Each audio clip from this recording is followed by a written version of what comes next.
You know, the trouble with being psychologically disturbed is that no matter how you get out of it and get back to normalcy, as soon as you tell people you had mental problems, they still treat you like you're nutty.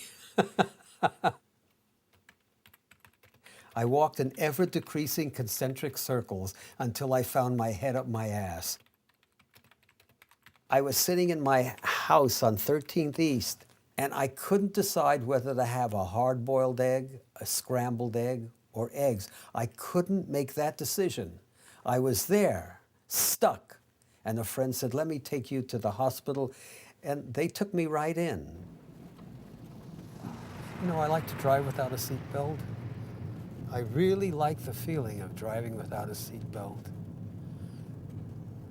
I was in the mental hospital at the University of Utah, and they gave me days off to go out. I called my agent. She said, they're shooting a movie out in Park City, an Italian film company, and you go out there. I won't charge you if you get the part. I went there. They said, come back again. And when I came back, they said, the person who was supposed to do it didn't show up, so you can do it.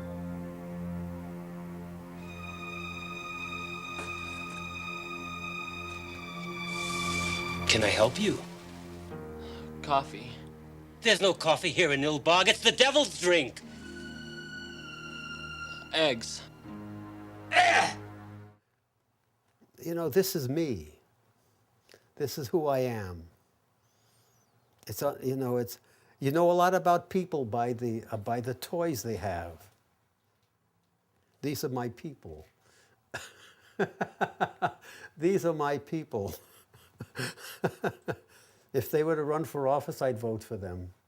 I smoked an enormous amount of pot then to stay sane. And when I got on the set, I had no idea what it all meant or what I was doing or what I was saying. I don't know where we went or what we did, and I had no idea of what the total movie was. And I didn't see it until 20 years later. And I was amazed how creepy I looked. I looked at that person who looked like this, and I realized I was really troubled. I wasn't acting. I can tell you that. I wasn't acting. That was a troubled person talking. It was a terrible experience making that movie. It was always cold. It was always remote. And I remember there was a little kid there, a little Mormon kid, who was really a pain in the ass, and he was a star. And I wanted to kill him. And I was in the scene with him where I said, try this, you like it? And I really wanted to feed him that green stuff. I wanted to grab his head and put it in it. I just couldn't stand him. You just, it looks darker. The dentist, the one who played the father with the southern accent, called me. That's how I found out about it. I was in the audience. I didn't want to go up on the stage. Don Packard showed up and was sitting in the audience. Yeah, he wasn't even necessarily wanting to be part of the Q&A. We had to go and ask him, and he was like, "Oh, you want me to? Oh, We're like, okay. you flew to New York just to watch this?" And the woman sitting next to me said, "You were great." She kept saying, "You were great." I was won over. This is pretty incredible. I'm pretty giddy about it. The owner of the general store.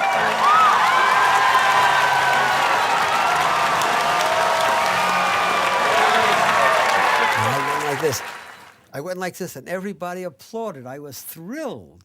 I went like this. They all applauded when I came out. And somehow I was freed. I wasn't self-conscious. It was really a golden experience for me. The part I had nothing to do with the rest of the movie.